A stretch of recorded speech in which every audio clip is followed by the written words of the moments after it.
This film is sponsored by WREN, who have some great ideas to save the planet. But first of all, UFOs. Hey lovely people and welcome back. I'm super excited. What I'm going to share with you today is gold dust on UAPs. 6.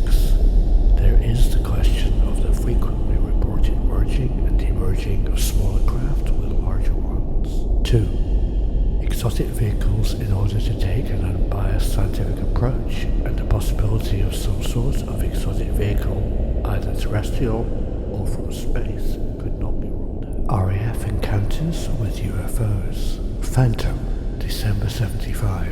Harrier, February 82. Tornado, December 85. Jaguar, November 86. Tornado, September 94. It ties together lots of loose ends that I've been kind of working on and thinking about UAPs for months. So get to the point, what is it that I've found? Well, remember the Pentagon document on UAPs? Well, the declassified part where they don't really know what they are and they need to do more investigation? And remember how I'm a big fan of Avi Loeb's Galileo project that's going to answer once and for all what these little guys are. And he's going to do it by taking the ultimate picture, maybe using radar data, but really trying to understand scientifically what these UAPs could be. And one of the possibilities that the Pentagon has already mentioned in its executive summary is that the UAPs could be, and it's only one possibility, a force of nature, a plasma effect possibly associated with the term Earthlights. Aha! Earthlights, remember them?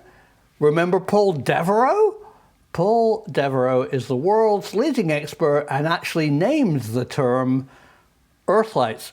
His best description of what an Earthlight is a luminous light, often aerial, in the sky, plasma effect, but with strange qualities. He used the term quantum effects. I wasn't sure what he meant, but now I'm getting the real drift of where he was going with that. And Paul Devereux's involvement in solving the mystery for the British government. And that's the subject of this film.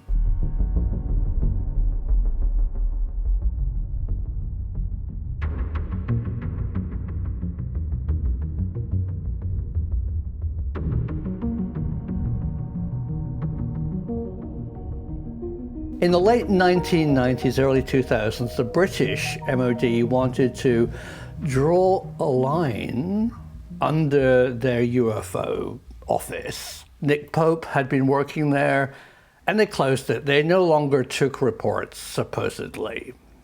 But that wasn't true. Enter David Clarke. David Clarke runs a department at the University of Sheffield, looking at myths and legends, how it affects us as society. He's not just interested in UFOs, he does Bigfoot, the Loch Ness Monster, and crop circles.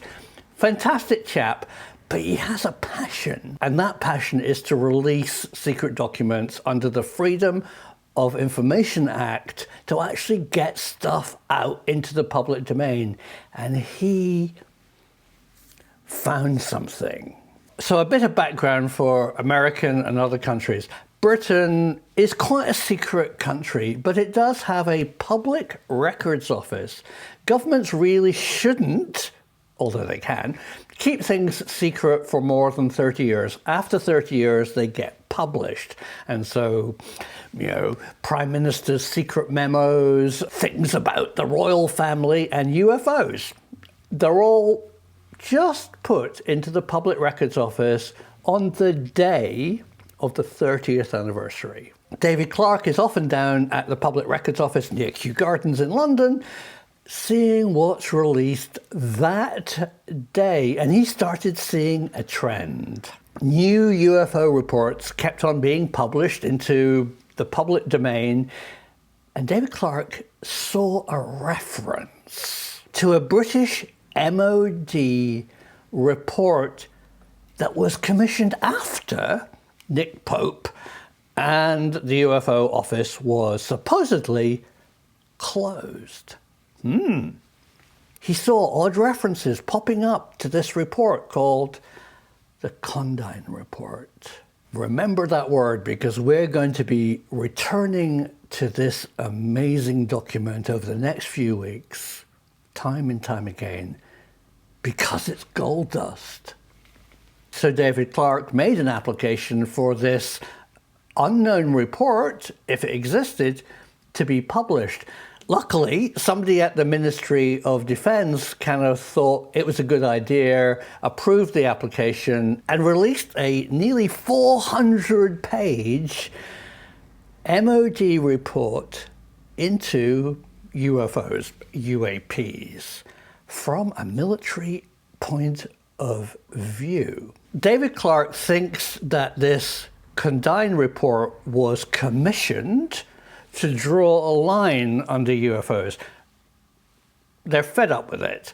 They don't want to answer questions in Parliament.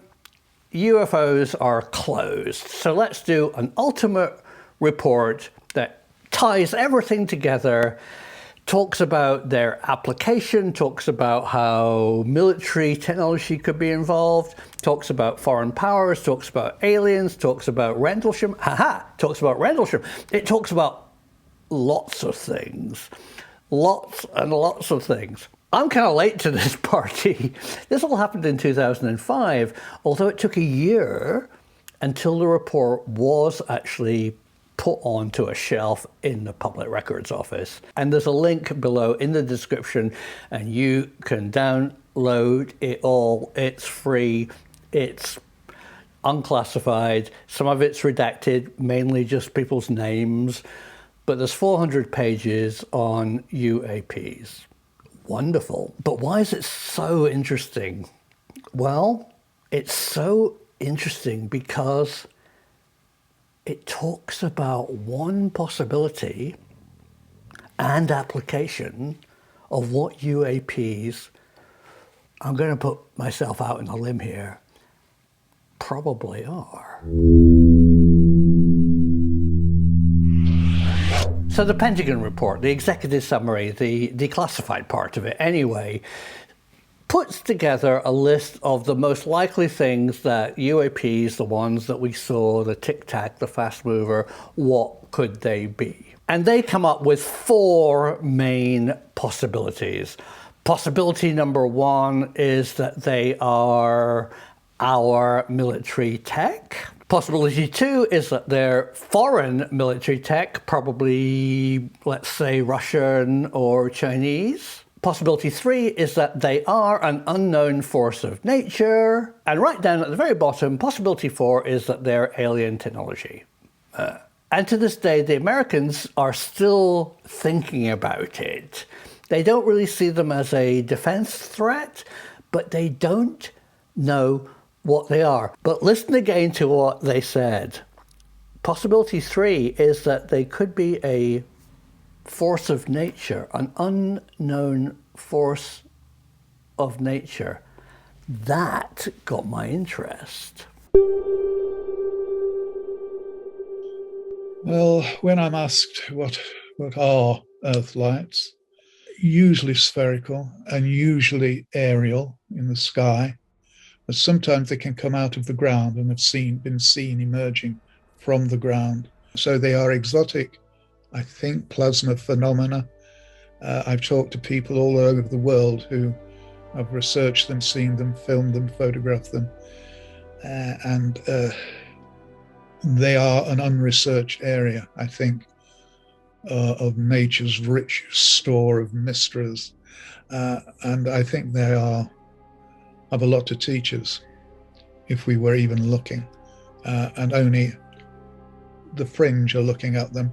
They got immediately merged into UFOs, and I'm not sure what UFOs are, but these aren't spacecraft. These aren't extraterrestrial. They are terrestrial. They are Earthlights. Well, that's the focus of this 400-page Condign Report. And I'll be deep diving on your behalf into what exactly it says. We're going to discover secret UK laboratories. We're going to really look at what Paul Devereux has discovered worldwide. We're going to reassess the Rendlesham incident. We're going to go back to Bawdsey and Orford Ness and Martlesham Heath. And all this was done in the UK 21 years ago. The US needs to catch up. The military application of UAPs is discussed in this report. Interesting stuff. It's literally world-changing.